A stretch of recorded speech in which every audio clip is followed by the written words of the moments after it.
These days, it seems everyone's a hero. It's one of those grossly overused words. But there's no doubt about the three men you're about to meet. They're the bravest of the brave, among our greatest heroes ever, the only three surviving Australian winners of the Victoria Cross. They're from three different generations and fought in three different wars, but they have so much in common. They've shown extraordinary courage, earned our highest military honour, but they say they're just ordinary blokes, just diggers doing their job, looking out for their mates. Nonetheless, they're very special men, great Australians.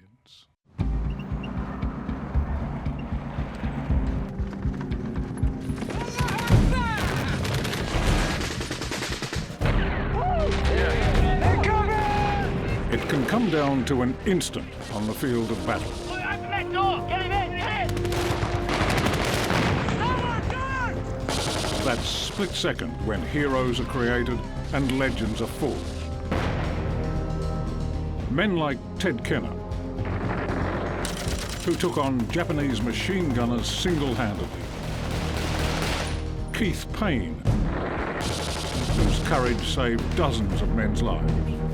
200 metres, Bradford Vale! And now Mark Donaldson, who stared death in the face in Afghanistan to save his mates.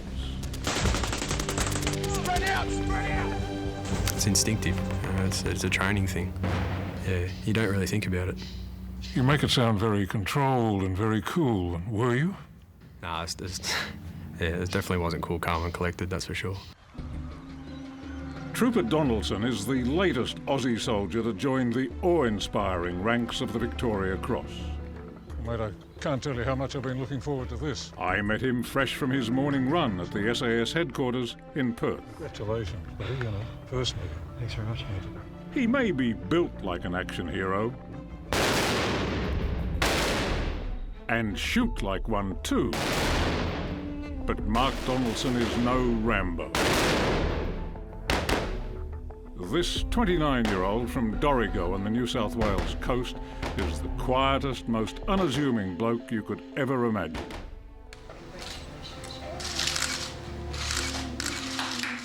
When he won his VC, he wasn't thinking about a medal, he was thinking about his mates.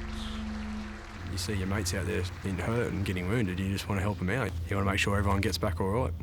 If they don't get back all right, then you just want to make sure they get back.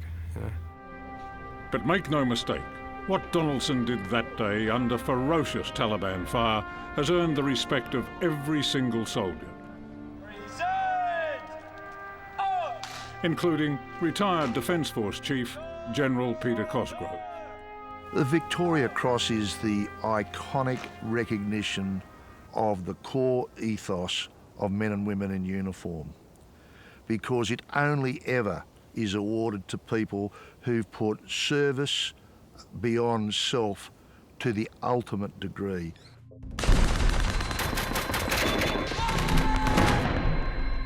Last September, Mark and his SAS patrol were returning to their base in southern Afghanistan. It was a treacherous route through known enemy territory. They were warned that Taliban were waiting, but there was no other way back. Sure enough, in the deepest part of the valley, they were surrounded. A firestorm was suddenly unleashed.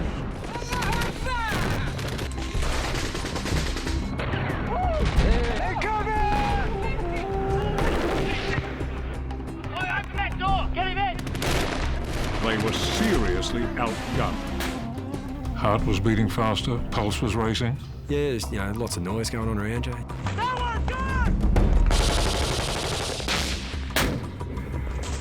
You got bullets that are ripping up beside you.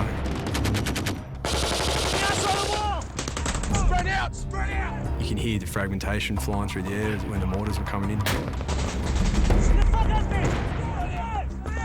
It was pretty chaotic.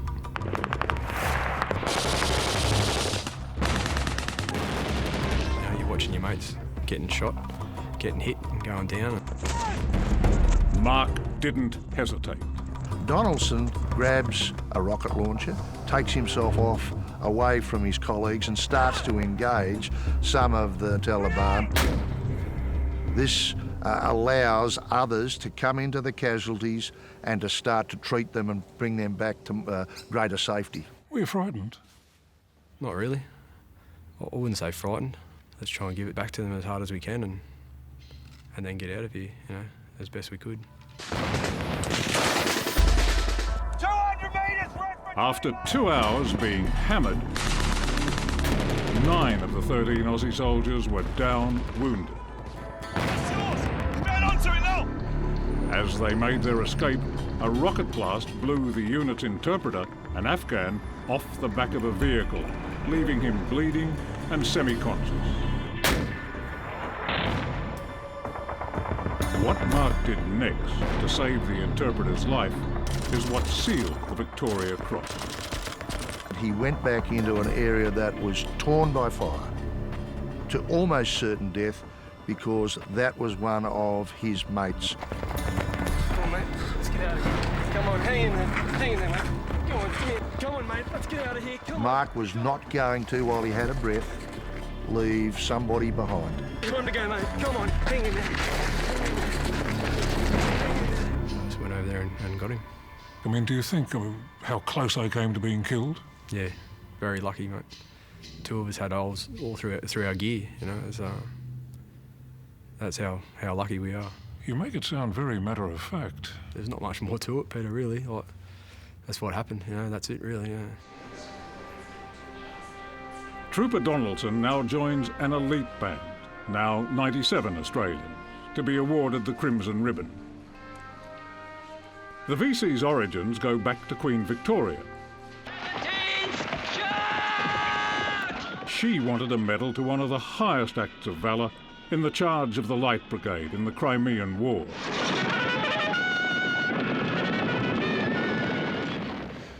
The Victoria Cross is unique in more ways than one.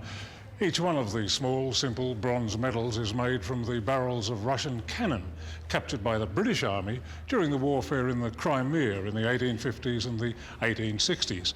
And every one of the small medals is identical, but the stories they tell are very different. Hero's Big Day? That's going back a long way. Stories like that of our oldest VC recipient, 89-year-old Ted Kenner, This is your mother's book. now living in a nursing home with his wife Marge. In the last grim days of the Second World War in New Guinea, Ted Kenner's patrol was trapped under murderous machine gun fire. The 26-year-old private seized the moment, stood up right in the faces of the astonished Japanese and blasted them with a submachine gun. When I stood up, I didn't realise what I stood up in, and they fired on me, and The Japanese gunners opened fire all right, but Ted gave as good as he got. Eventually, he runs out of ammunition for the Bren gun, puts it down, and calls to a colleague for a rifle.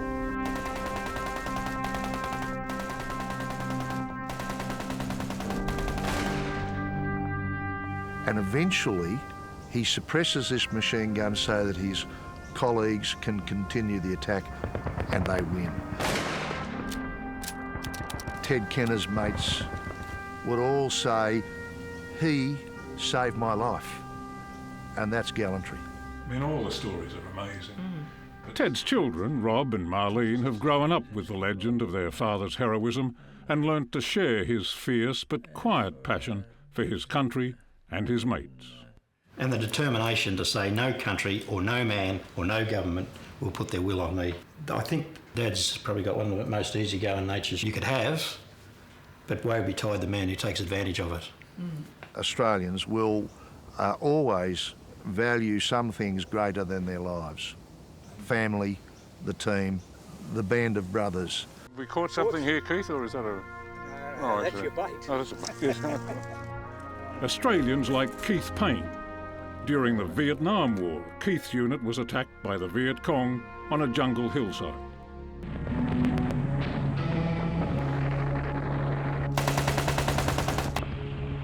40 of his comrades were wounded and trapped. Ignoring orders to withdraw, Keith set out to save as many as he could. I'm going to go and get the wounded. That's pretty simple. Right? But it's not really simple at all. You're faced with a very, very hard choice. The only thing that entered my mind was I had to get my soldiers off there, I had to get the wounded off there. Now, how was I going to do it? Time and again, under constant fire, Keith climbed the hill and brought the wounded down, one by one. He saved 34 of his men. So why keep going? I mean, you'd save most of the men. Well, there's more there to get. Simple as that. Job's not done. Yeah, simple as that. G'day, mate. Are you managing the place yourself now? Yeah, just talking to Mum out there. Yeah. Keith came home with the military's highest honour. I'd have been a terrible bloody bloke to live with. But Vietnam was bitterly controversial, and it was no hero's welcome. Over time, he turned to the bottle.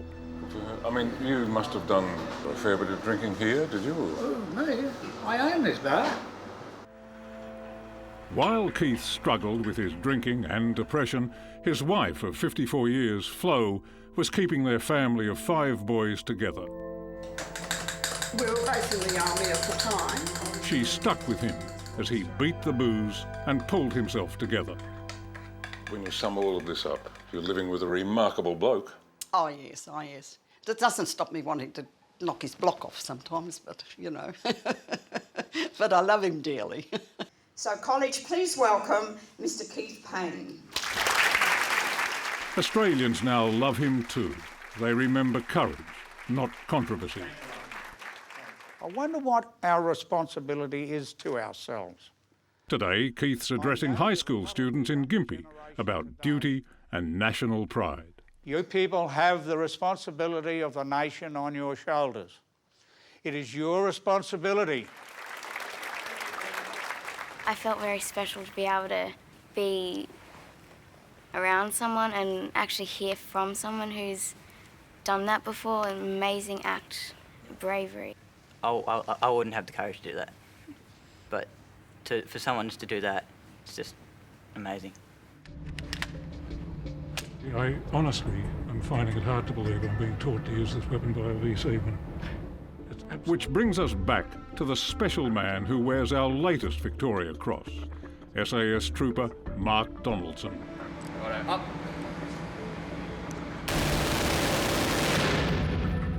Drills and exercises can only do so much. I think most of those were mine from before, but... In the end, it's how the man faces the moment. You know, in every one of these stories, there seems to be a moment when man becomes Superman. Yes, just for that moment they seem to be invulnerable and indescribably brave. They are ordinary Australians who responded magnificently under the most exceptional circumstances. It's not about the adrenaline rush or, to me, it's about your mates. Going through it with them and then the job satisfaction you get out of it. Job satisfaction. Some job. It's a good one. It is a good job. Hello, I'm Amelia Adams. Thanks for watching 60 Minutes Australia. Subscribe to our channel now for our brand new stories and exclusive clips every week. And don't miss out on our extra minute segments and full episodes of 60 Minutes on 9now.com.au and the 9Now app.